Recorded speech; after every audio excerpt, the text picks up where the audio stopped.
Now let's talk about some other common hurdles at the door and how to overcome them. I'll start with a reminder that knocking on people's doors for potential leads is definitely challenging, but it's also part of being a real estate agent. And the potential yeses are so rewarding.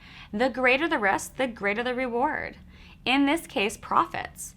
That's why you're doing this, right? Simply expect that you will have hurdles to overcome at the door and prepare yourself with confidence.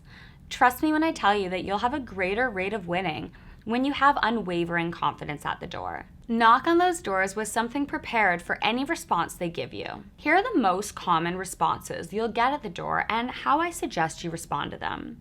The first one, we're moving out of town. If a person mentions that they are moving away, ask them if they'll be buying or renting. If they are planning on buying, you can ask them if they already have an agent sending them listings in the new area. You can also ask them if they know an expert in their desired area. This can be an opportunity for you to get a referral. Say this even if you don't know anyone there. Tell them that you can check references and you can find someone who has a great sales history. When you send a referral to another agent, you usually score a commission out of it. The current industry standard is 25% or more for most referrals. You can also ask, do you know someone who wants to move into this area?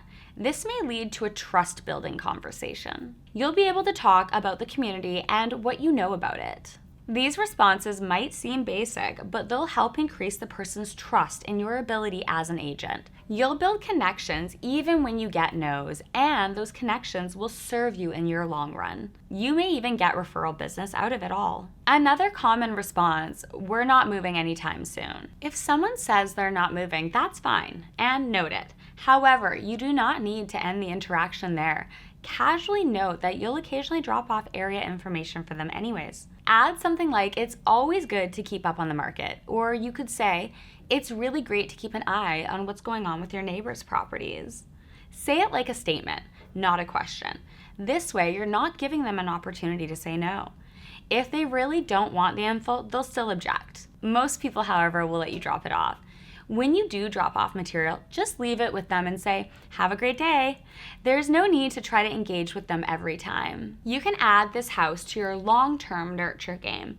If you stay on their radar, if they ever do sell, there's a good potential they'll be working with you. They'll come to you when they're ready. Another common response is they have an agent or they have somebody's card and number. Real estate is a savage game. Yes, they may know another agent. However, that doesn't mean that they can't become your lead. There are ways to turn these people over. Do not be intimidated by the fact that your prospect already knows another agent. They're not working with that agent. One way to handle this is to say that you're a new agent. Use that fact to your advantage. Show that you are new and eager. You can say that you do all your own showings and you do all your own open houses. Established agents and top producers usually don't. You can explain that you treat every new client as a top client. You'll never pass them off to somebody else on your team. This happens a lot with established agents and top producers. They get the lead and then their team deals with the showings and the opens. They don't prioritize their clients the way a new agent does. When you are a new agent, every client is top priority. This is a major advantage because people don't like being passed off.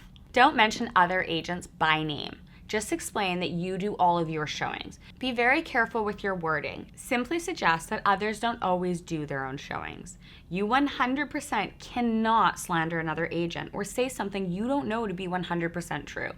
You are simply making general statements and giving homeowners something to think about yourself. You can also bring up a second opinion. In general, established agents underprice listings compared to newer agents. New agents often push harder for those houses and the value, so they work harder. When you're new and you show up on the weekends to do showings and opens, you put in more effort for every dollar in the game. Remind your prospects about this. Use being newer in your game to your advantage.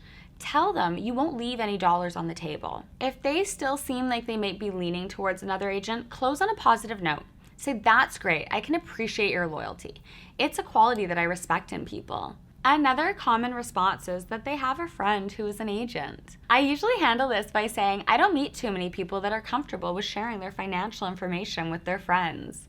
This is a lot for a friend to know about you. That often is enough to get people thinking. Another angle is to remind them that this is a large financial decision. Don't they want to make sure that they are making the most informed decision? When you work with a friend, there's an emotional attachment to accepting the information. A second opinion from someone they don't know is removed from the emotions. The information is there, take it or leave it.